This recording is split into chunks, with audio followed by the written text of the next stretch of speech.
श्वसन क्या होता है बताओ?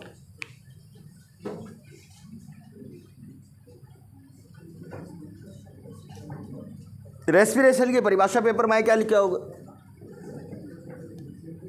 पोषण प्रक्रम द्वारा ग्रहण किए गए भोजन को, पोषण अभी डाइजेशन अपने किया था, न्यूट्रिशन भोजन ग्रहण किया था हमने, स्टोर हो गया बॉडी में, ठीक है। पोषण प्रक्रम द्वारा ग्रहण किए गए भोजन को, फूड को क्या करना? ऑक्सीजन से या ऑक्सीकृत करके उससे ऊर्जा प्राप्त करना क्या कहलाता है? रेस्पिरेशन। ये मत लिख देना ऑक्सीजन को ग्रहण करना और कार्बन डाइऑक्साइड को छोड़ना क्या कहलाता है? श्वसन कहलाता है। वो श्वसन ने करनी होता है, उसको क्या कहते हैं? उसको कहते हैं ब्रीदिंग। उसको क्या कहा जाता है? श्वास लेना देना, श्वास का लेन देन, वो होता है विनिमय, उसको क्या कहा जाता है? श्वसन। अब श्वसन प्रक्रम क्या है? श्वसन प्रक्रम हमें जरूरी है किसके लिए? ऊर्जा के लिए। किसके लिए जरूरी है? ऊर्जा।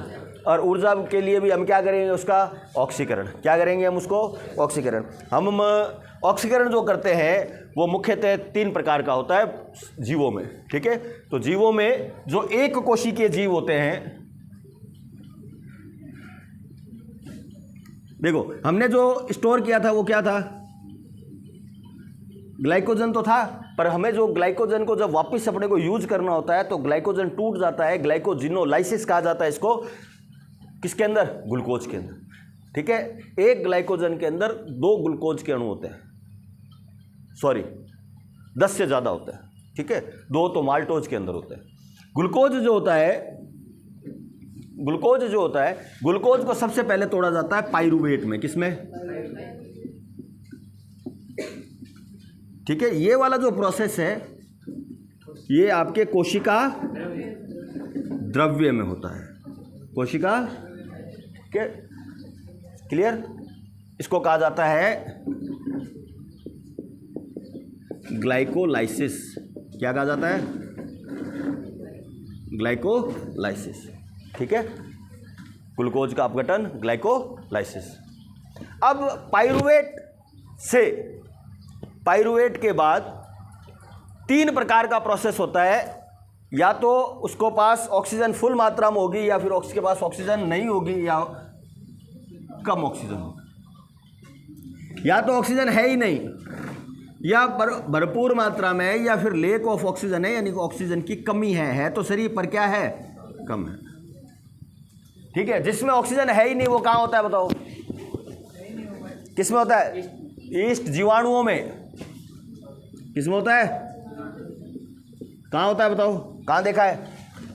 किसका निर्माण होता है?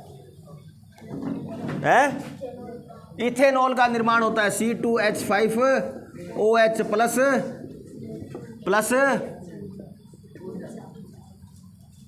प्लस ऊर्जा।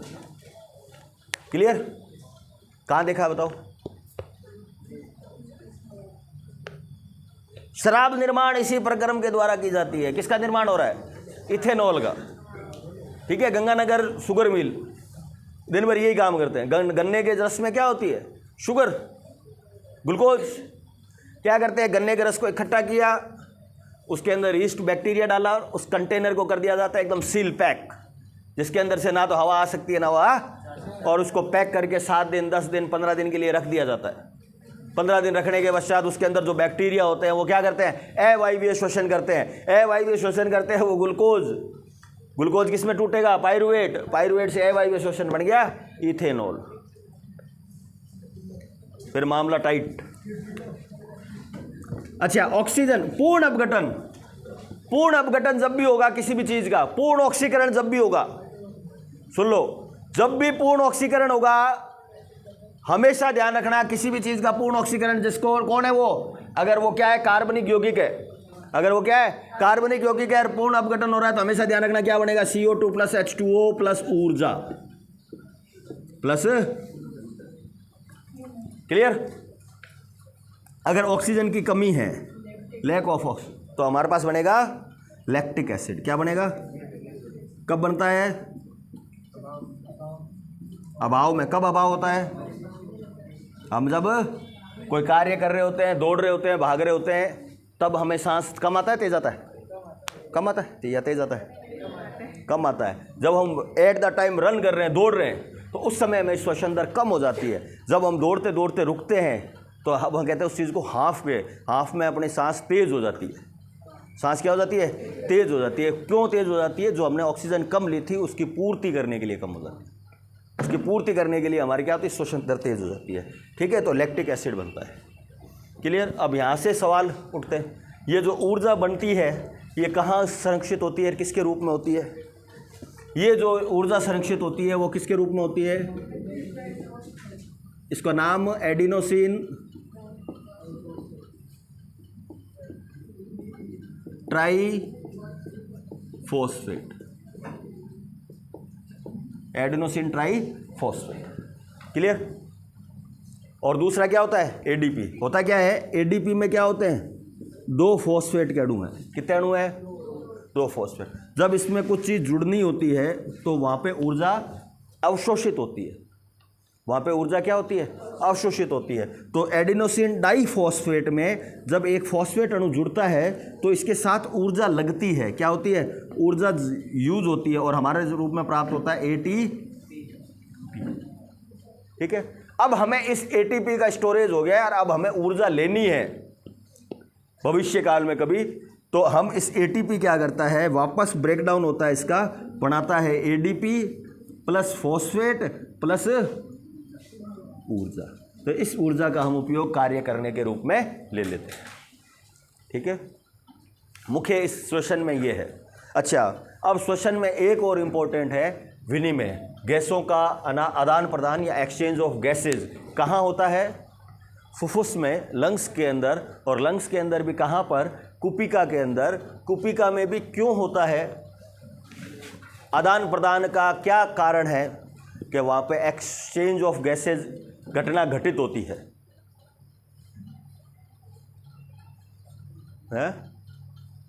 पहले ये इसमें से कुछ उतारना है तो उतार लें, नहीं तो आगे बढ़े, फिर देखते हैं उसमें। बढ़े आगे, बढ़े।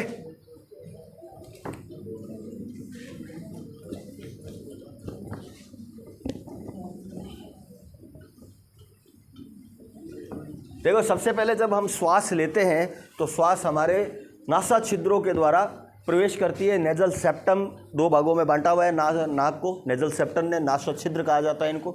नासा छिद्र में महीन रोम है और श्लेष्मा है। ठीक है, महीन रोम और श्लेष्मा का क्या कार्य है कि जब हम महीन रोम या श्लेष्मा से श्वसन को लेते हैं तो सांस के साथ आने वाले प्रदूषक या पॉल्यूटेंट जो होते हैं वो उसको रोक लेते हैं, रोम। अच्छा, अगर कुछ बारीक पॉल्यूटेंट है जिनको हम रोम नहीं रोक पा रहे तो श्लेष्मा क्या करती है? उसको अपने साथ चिपका लेती है। ठीक है, तो हमारे शरीर के अंदर जाने वाली जो वायु है वो प्योर होके जाती है। क्लियर? पहली बात। अच्छा, हम जो ग्रहण करते हैं ऑक्सीजन,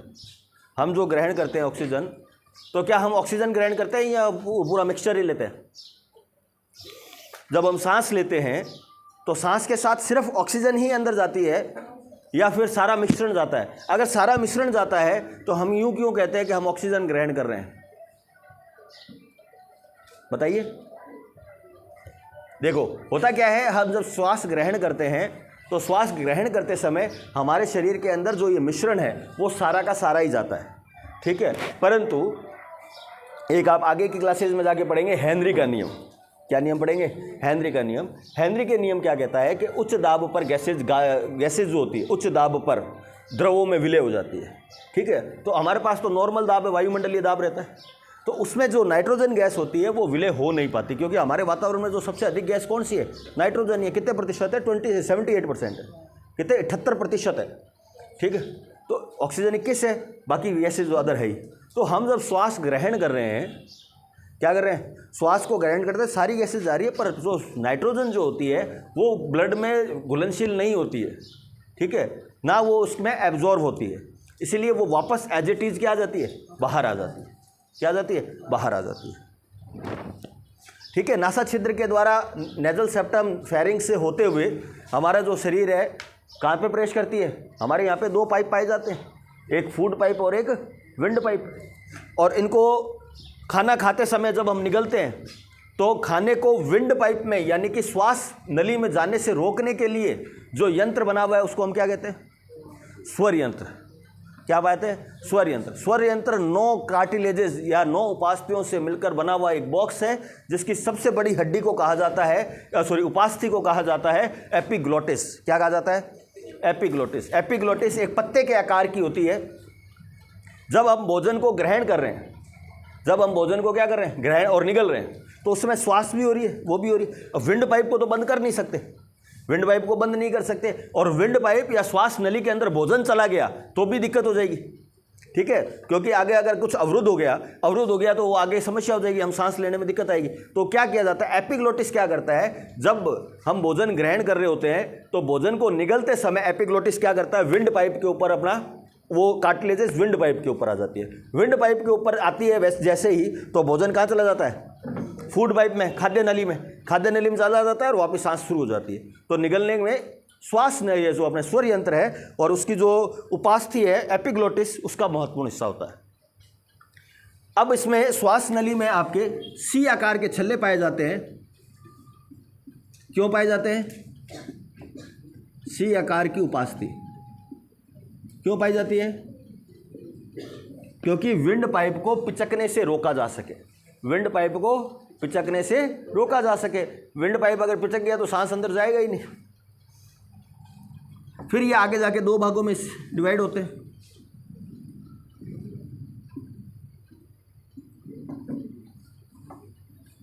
ठीक है, लंग्स,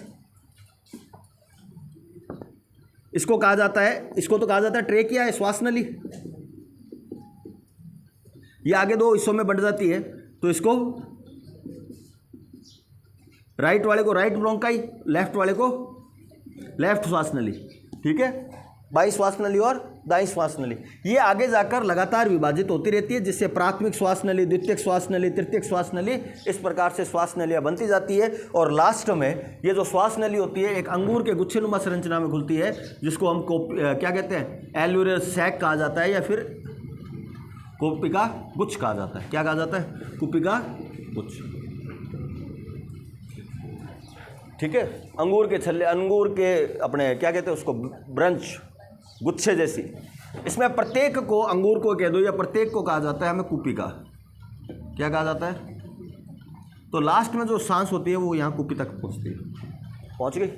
अब कुपिका के पास से क्या होता है? ब्लड वेसल्स निकल रही होती है, ठीक है, रक्त केशिकाएं निकल रही होती है। इन रक्त केशिकाओं में कार्बन डाइऑक्साइड की मात्रा ज़्यादा होती है और ऑक्सीजन की मात्रा कम होती है। जबकि हमने जो श्वास ग्रहण की है उसमें ऑक्सीजन की मात्रा ज़्यादा है और कार्बन डाइऑक्साइड की मात्रा कम है, क्योंकि हमने तो वायुमंडलीय ऑक्सीजन ही ग्रहण करी है, और वायुमंडल में ऑक्सीजन की मात्रा ज़्यादा है, कार्बन डाइऑक्साइड की मात्रा कम है। और यहाँ पे जो कार्बन डाइऑक्साइड की मात्रा ज़्यादा क्यों है? क्योंकि हमने अभी जब रेस्पिरेशन किया था, भोजन का अपघटन किया था, ऑक्सीकरण किया था, ऑक्सीकरण के दौरान हमारे शरीर में क्या बनी थी? कार्बन डाइऑक्साइड प्लस जल, और ये कार्बन डाइऑक्साइड क्या होती है? यहाँ आती। तो इसमें अब पूछते हैं कि कार्बन इसका विनिमय किस प्रकार से हो जाता है, एक्सचेंज ऑफ गैसेज कैसे हो जाता है? तो उसको अगर हम बात करें तो कुपिका तथा रक्त वाहिकाओं में गैसों के आंशिक दाब में परिवर्तन के कारण या आंशिक दाब में अंतर के कारण,